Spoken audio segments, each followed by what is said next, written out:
नमस्ते future chemists.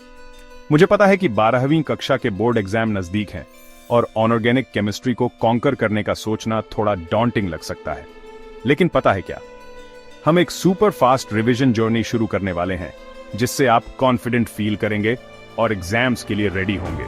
अगले 10 minutes में हम कॉम्प्लेक्स कॉन्सेप्ट्स को छोटे छोटे पीसेस में तोड़ेंगे, नोमेनक्लेचर के मिस्ट्रीज को अनरैवल करेंगे और आपको हैंडी मेनेमोनिक्स देंगे ताकि आप उन ट्रिकी रिएक्शंस को याद रख सकें। चाहे आप परफेक्ट स्कोर चाह रहे हों या बस अपनी अंडरस्टैंडिंग को बूस्ट करना चाह रहे हों, यह क्विक रिवीजन गाइड आपका सीक्रेट वेपन है। तो अपनी नोटबुक्स निकालो, थिंकिंग कैप्स लगाओ और ऑर्गेनिक केमिस्ट्री की दुनिया को कॉन्कर करने के लिए तैयार हो जाओ।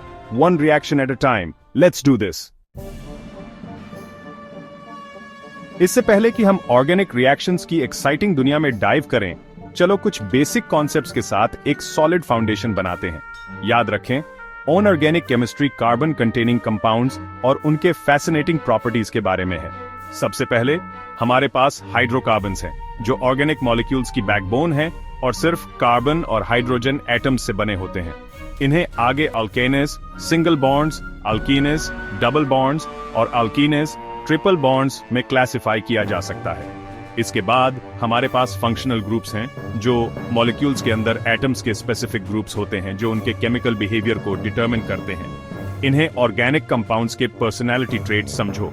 कुछ कॉमन फंक्शनल ग्रुप्स में alcohols OH, aldehydes CHO, ketones C=O और कार्बोक्सिलिक एसिड्स COOH शामिल हैं। इन बेसिक कॉन्सेप्ट्स को समझना ऑर्गेनिक केमिस्ट्री की इंट्रिकेट दुनिया को नेविगेट करने के लिए क्रूशल है। तो इन्हें हैंडी रखो जब हम अपने नेक्स्ट स्टॉप नोमेनक्लेचर की तरफ बढ़ते हैं।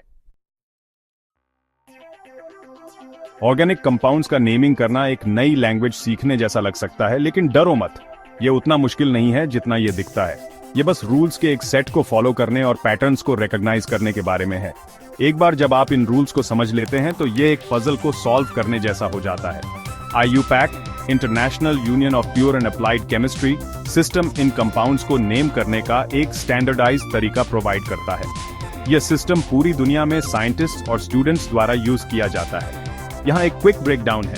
यह स्टेप्स आपको सिस्टमैटिक तरीके से गाइड करेंगे। सबसे पहले सबसे लंबी कार्बन चेन आइडेंटिफाई करो जो पेरेंट नेम बनाती है, जैसे मेथेन, इथेन, प्रोपेन। यह चेन कंपाउंड की बैकबोन होती है। दूसरा, चेन में कार्बन एटम्स को नंबर दो, फंक्शनल ग्रुप या सब्स्टिट्यूएंट के सबसे नजदीक वाले एंड से शुरू करते हुए। यह नंबरिंग सही पोजीशन को इंडिकेट करने में मदद करती है। तीसरा, सब्स्टिट्यूएंट्स पेरेंट चेन से जुड़े एटम्स या एटम्स के ग्रुप्स को प्रीफिक्सेस जैसे मेथिल CH3, एथिल C2H5 आदि का यूज करके नेम करो। यह प्रीफिक्सेस कंपाउंड के स्ट्रक्चर को और स्पेसिफिक बनाते हैं। अंत में सब्स्टिट्यूएंट नेम्स और नंबर्स को पेरेंट नेम के साथ कंबाइन करो, नंबर्स को लेटर्स से हाइफन्स द्वारा और नंबर्स को एक दूसरे से कॉमास द्वारा अलग करते हुए। यह इंश्योर करता है कि नाम क्लियर और अनएम्बिगुअस हो। उदाहरण के लिए CH3CH2CH CH3 CH3 का नाम 2-मेथिल ब्यूटेन है। यह नाम कंपाउंड के स्ट्रक्चर को पूरी तरह से डिस्क्राइब करता है। नोमेनक्लेचर में मास्टर करना ऑर्गेनिक रिएक्शंस को समझने और केमिस्ट्री की दुनिया में इफेक्टिवली कम्युनिकेट करने के लिए क्रूशल है। यह आपको कॉम्प्लेक्स कॉन्सेप्ट्स को आसानी से समझने में मदद करता है। प्रैक्टिस मेक्स परफेक्ट, इसलिए नेम्स की प्रैक्टिस करते रहो। जितना अधिक आप प्रैक्टिस करेंगे, उतना ही कॉन्फिडेंट आप बनेंगे।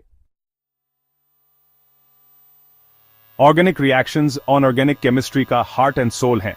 ये रिएक्शंस हमारे चारों ओर होते हैं और जीवन के हर पहलू को प्रभावित करते हैं। इनमें बॉन्ड्स का ब्रेकिंग और फॉर्मिंग शामिल होता है, जिससे एक मॉलिक्यूल का दूसरे में ट्रांसफॉर्मेशन होता है। यह प्रक्रिया बहुत इंट्रिकेट और फैसिनेटिंग होती है। यहाँ कुछ इंपॉर्टेंट रिएक्शन टाइप्स हैं जिन पर फोकस करना है। ये रिएक्शंस ऑर्गेनिक केमिस्ट्री की फाउंडेशन है। एडिशन रिएक्शंस, जहां 2 या 2 से ज्यादा मॉलिक्यूल्स मिलकर एक बड़ा मॉलिक्यूल बनाते हैं, जैसे अल्कीने में HBr का एडिशन। ये रिएक्शंस अक्सर बहुत एनर्जी एफिशिएंट होते हैं। सब्स्टिट्यूशन रिएक्शंस, जहां एक मॉलिक्यूल में एक एटम या एटम्स के ग्रुप को दूसरे से रिप्लेस किया जाता है, जैसे अल्केनेस का हैलोजिनेशन। ये रिएक्शंस बहुत कॉमन हैं और कई इंडस्ट्रियल प्रोसेसेस में यूज होते हैं। एलिमिनेशन रिएक्शंस, जहां एक मॉलिक्यूल डबल बॉन्ड या रिंग बनाने के लिए एटम्स या एटम्स के ग्रुप्स को लूज करता है, जैसे अल्कोहल्स का डिहाइड्रेशन। ये रिएक्शंस कॉम्प्लेक्स स्ट्रक्चर्स बनाने में मदद करते हैं। ऑक्सीडेशन रिएक्शंस, जहां एक मॉलिक्यूल इलेक्ट्रॉन्स लूज करता है या ऑक्सीजन एटम्स गेन करता है, जैसे अल्कोहल्स का ऑल्डिहाइड्स या कीटोन्स में ऑक्सीडेशन। ये रिएक्शंस बायोलॉजिकल सिस्टम्स में बहुत महत्वपूर्ण है। और रिडक्शन रिएक्शंस, जहां एक मॉलिक्यूल इलेक्ट्रॉन्स गेन करता है या ऑक्सीजन एटम्स लूज करता है, जैसे ऑल्डिहाइड्स या कीटन्स का अल्कोहल्स में रिडक्शन। ये रिएक्शंस एनर्जी स्टोरेज और रिलीज में क्रिटिकल रोल प्ले करते हैं। इन रिएक्शंस के मैकेनिज्म्स और कंडीशंस को समझना प्रोडक्ट्स को प्रेडिक्ट करने और सिंथेटिक पाथवेज डिजाइन करने के लिए एसेंशियल है।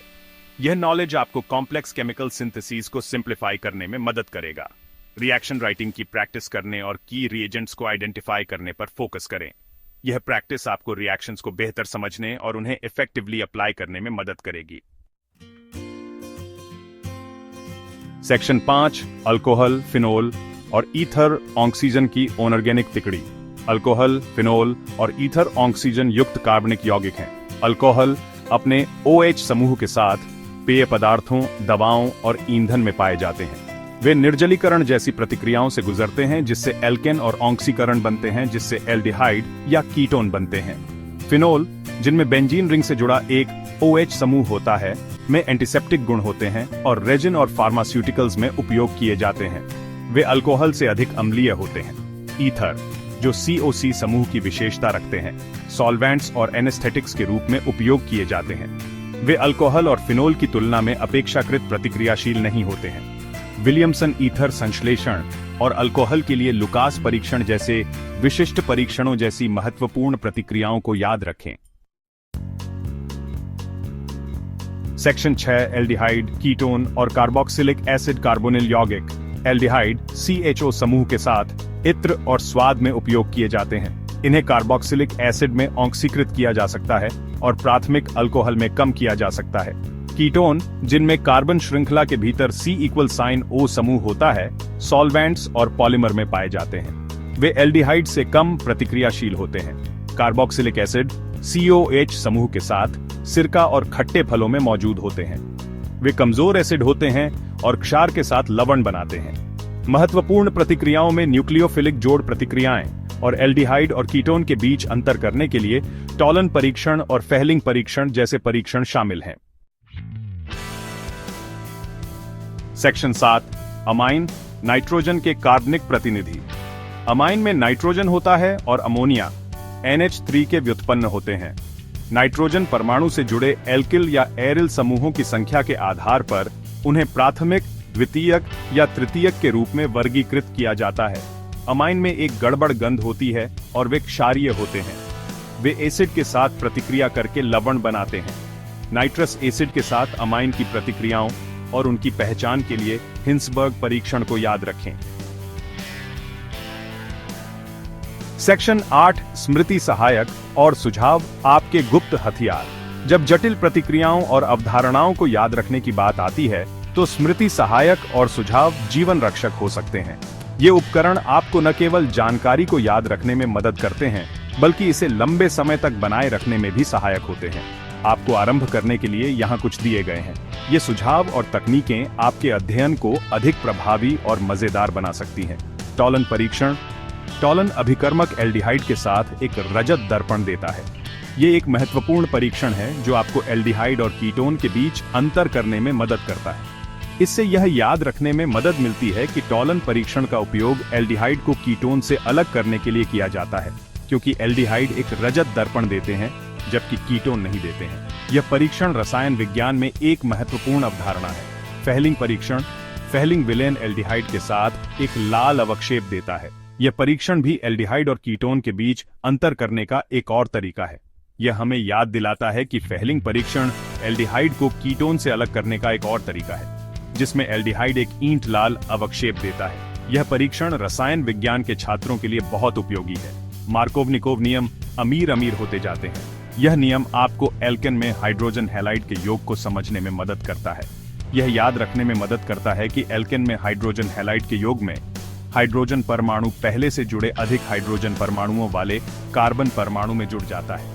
यह नियम रसायन विज्ञान के अध्ययन में एक महत्वपूर्ण भूमिका निभाता है। अपनी खुद की स्मृति सहायक बनाएं और अपनी याददाश्त को मजबूत करने के लिए फ्लैश कार्ड जैसे दृश्य एड्स का उपयोग करें। ये उपकरण आपके अध्ययन को अधिक प्रभावी और मजेदार बना सकते हैं। सेक्शन 9, आत्मविश्वास बढ़ाएं। आप यह कर सकते हैं। बधाई हो, आपने रिकॉर्ड समय में कक्षा 12वीं के कार्बनिक रसायन विज्ञान का एक बवंडर दौरा पूरा कर लिया है। याद रखें, सफलता की कुंजी मुख्य अवधारणाओं को समझने, नामकरण में महारत हासिल करने और प्रतिक्रियाओं का अभ्यास करने में निहित है। यदि आवश्यक हो तो अपने शिक्षकों या सहपाठियों से मदद लेने से न डरें।